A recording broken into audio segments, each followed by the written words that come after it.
Hello, my beautiful Cancer. Welcome to this weekly tarot reading. For those of you who are here and it's not the first week of April, then this reading is meant for you. But for those of you who are watching this on the first week of April, what's happening is there's a Mercury in retrograde in Aries in your 10th house, Cancer. So 10th house is the Capricorn sign. You are the 4th house, which I'm saying this because the 10th house is all about career, ambition, but it's also about your father. And you, Cancer, are about home, family, and mother energy. So it's interesting that this is showing up right now. And Mercury retrograde is like delay or communication issues. So you may be having communication issues with the divine masculines in your life. But, you know, this is just an overall energy. That doesn't mean every single one of you Cancers are experiencing this. But also there's old career insecurities, like job insecurities, patterns that you have in your job that are emerging and they're being released. So some of you who like you have a job or you have you own a business or whatever you're doing, your housework, whatever it is that you're doing, there's just like these insecurities that show up every once in a while, and that's clearing for you this week. But it's coming up because Mercury is allowing it to come up so that you could face it. And it's also like rewriting your narrative, which I kind of love. So let's get into this reading. Your overall energy this week was the desert, solitariness, number 13. 13 in the tarot is the death card. So that's a Scorpio energy. I kind of like this. I love that she's like facing the clouds. She's like in reflective mode. You know, this is like, it's very dreamy here. And the desert would feel like loneliness, you know, solitariness. Someone, like I showed this card to a Cancer before I did this reading. And she was like, oh, I don't want to be there. And I'm like, no, why does it have to be so sad, right? I feel like it's almost like a hermit card that's showing up for you, that you're needing to take this time to reflect, perhaps your career, perhaps your job. Are you really happy in it? Are there things that you want to change with your life? You know, are you too sedentary? Are you too active? You know, like there's no right or wrong here. This is a moment this week for you to just step back and maybe just focus on the beautiful things that are in your life right now. The sunshine, the mountains, the view from your home, or whatever it is, the people in your home, the plants that you love so much, you know, this is a time, the desert is quiet, it's calm, there's no distraction. I really like this. Actually, okay, Cancer, let's go in. Let's see what's happening for you. We have the Two of Cups, Cancer, and this is like soulmate energy, and this is union. This is a choice card. It's always a choice card. Choosing love, choosing to move into a new relationship, choosing to highlight the good things in your relationship. If you're single, it feels like there may be an interest coming in. Don't attach, like I do this on a weekly basis, and sometimes we see love and sometimes we don't, and then the next week, well, I didn't find my love. Don't attach. That's why I keep saying don't attach to the dates of these tarot readings, and also don't attach so much to these readings, because this could be happening even if it doesn't materialize in your life. It could be in the vicinity. It's coming towards you. But again, your actions and the choices you make in your day-to-day affect what's coming in or not, right? Like you could have a soulmate coming in, and then all of a sudden you're downing and you're like, oh, I'm worthless and useless, and the universe like, okay, right? So, but I love this kind of energy. It's like focusing in on your, if you have a relation, is strengthening the bonds within whatever relationship this is for you. This is love. It could be your family. It could be friends. Choose love is what I'm getting from this card. I kind of love it. Choose love for self, you know, when you're in your reflection mode. The Page of Wands is like Aries, Leo, Sagittarius. We have some fire energy showing up here. And the Page of Wands is like a Fool card. You know, this zebra is just jumping into life. She's in a desert as well. It's just kind of cool with the Egyptian pyramid here. Maybe they're like, I mean, look at these two cards, first of all, because these cards are like screaming, jump into a new relationship, you know, jump into like perhaps a relationship that you wouldn't even have imagined, you know, visualize for yourself. But it's not like my vision board, Sabrina. It's not like the man or the woman that I ever imagined to be with. But because that's your human and your ego self that is choosing that man or woman or whatever it is, right? So it's like, let go, set yourself free, break free from these constructs that you have for yourself. I feel like if it's not a romantic relationship, it's a soulmate relationship, friends, whatever. It's like, break free from routine here. Like, step outside of yourself a little bit, Cancer. You're a little bit too homebody right now, you know? And I know that this card is saying, stay alone, stay within yourself, but doesn't mean that you have to like hole yourself up in your home or wherever, in your cave. It's also go out there and reflect on life. You could be reflecting with people as well. But I don't know, there's like a new job might be showing up for you, a new adventure for sure. Like these people are on a cruise, these little dolphins are on a cruise ship. So maybe there's travel here for you with your partner, with your, you know, your friends, your family, whoever it is. There's something, this is really exciting actually. Like there's like, maybe you're going to be, maybe there's a bonus coming in for some of you, and it's like, hey, you know, you went to a trip to, you know, Florida, whatever this is. This is like feels, or Egypt. That would be great.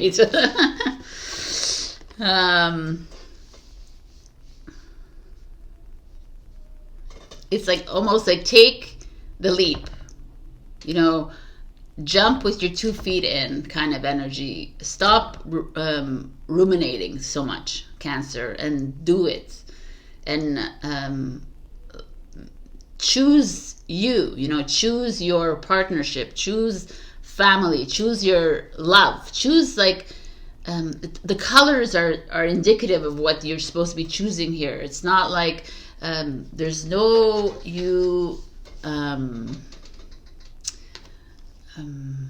staying small here. But your challenge is the Strength card, which is a Leo energy, which is power. And this is courage and bravery and confidence, right?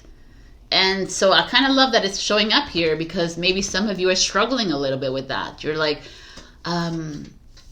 you know, I am choosing my partnership, and I am like stepping into new things, and I'm taking risks in my business and my projects and my creativity and my home. I'm choosing to, you know, I'm expanding, and I'm baking more, I'm cooking more. I'm like doing things that I never thought I could do. Doing things that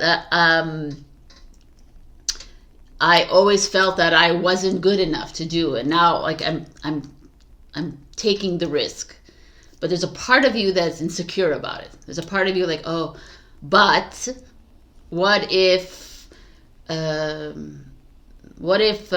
don't do it well enough? What if I don't make enough money? What if they don't like me? What if, you know, there's a little like nagging voice that follows every freaking human around.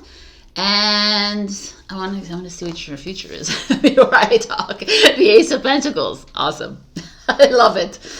And the Ace of Pentacles, like, stop with your silly-nilly, like, little ego voices. Because the Ace of Pentacles says there is a new beginning. There is a new project. There is more money coming in. There is more... the Ace of Pentacles is new. A new chapter when it comes to stability, when it comes to finances, when it comes to home. There's a new home showing up for you. It could be a new relationship, but a stable relationship. No more of these like lesser than things. Ace of Pentacles is a Taurus, Virgo, Capricorn. It's an earth sign. It's grounded.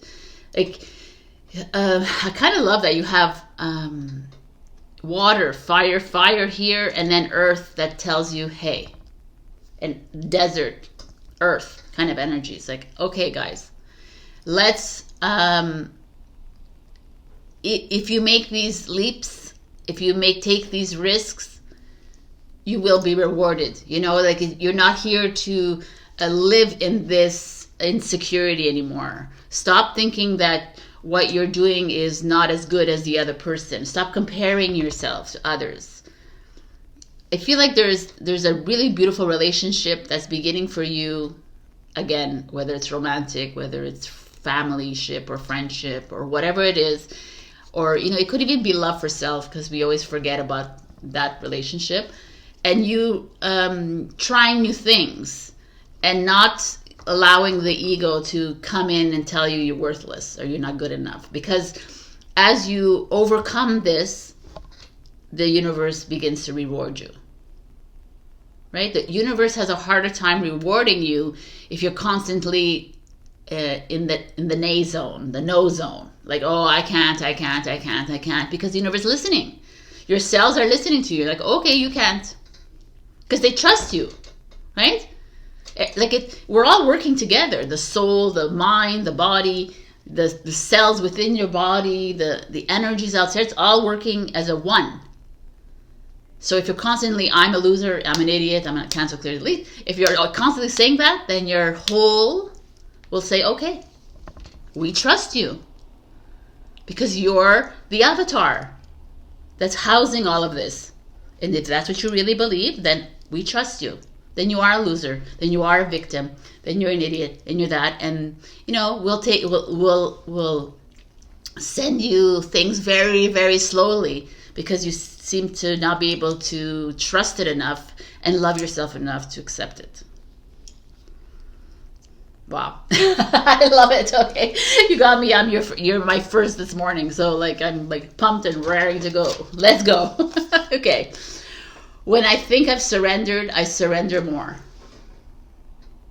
Wow. That's powerful. You know, this is exactly this, because sometimes you're like, well, I have surrendered, you know, I have, but then the little part of your brain is like, no, you're an idiot. You can't. Then as soon as you think you have, then do more of it. Surrender to you. Listen, you have nothing to prove to anybody.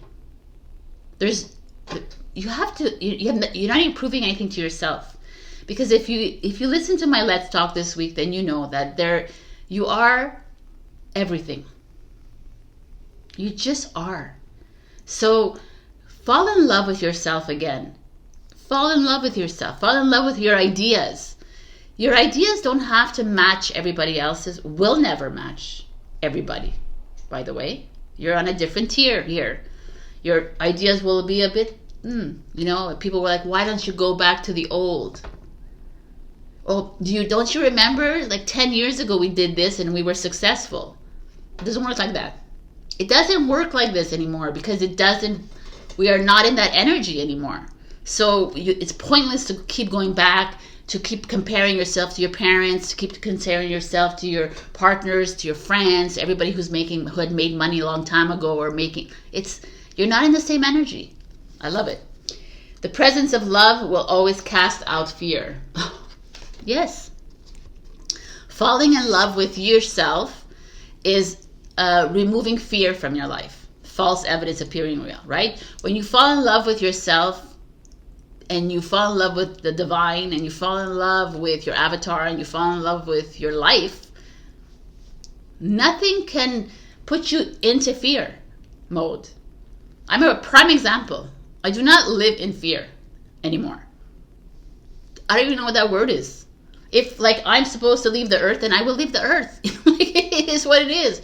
You know, if I'm like supposed to be, like, the only reason I'm in certain circumstances in my life is because I'm allowing my ego, which is a beautiful part of you, by the way. It's not to hate the ego, but it's to work with it and not allow it to take control over you.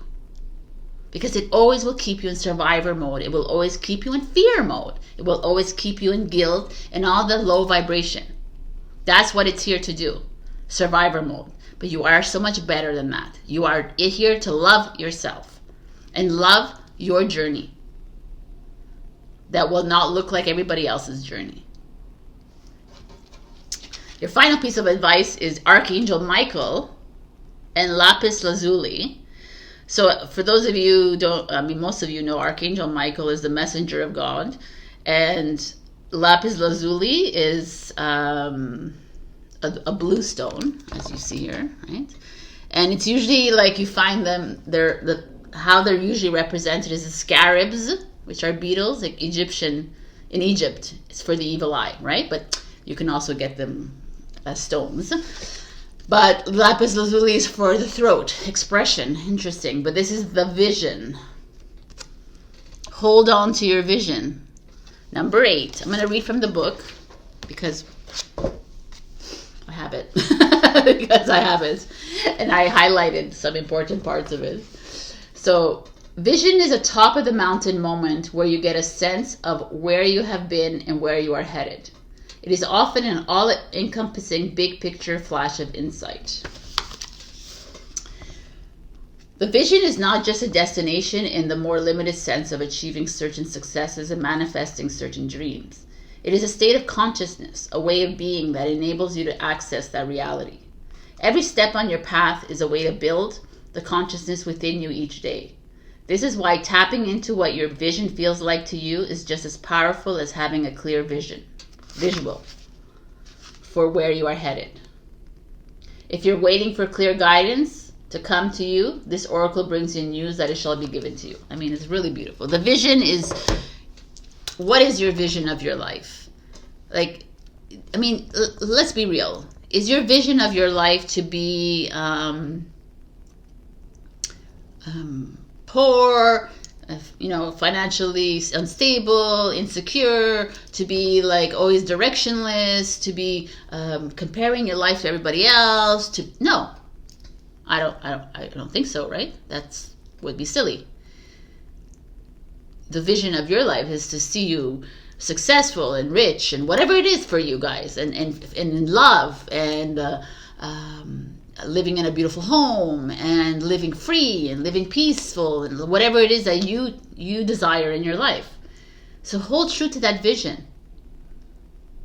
Hold true, because it's you, because you're the dreamer of your dream, and it will come true when you believe in that, and you don't get sucked into wormholes in this other low energy world. So stand true to your vision, my beautiful Cancer. Now, I have dice with numbers and astrological signs. So let's see what your numbers are this week, anyone who plays the lottery or whatever it is for you. It could mean something else in your life. So you have Aries is important for you right now in your life. We have a 9. That's why there's a dot. I get it. There's a 9. A 6.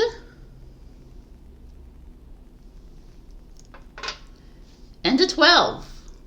Wow. 6, 9, 12. Interesting.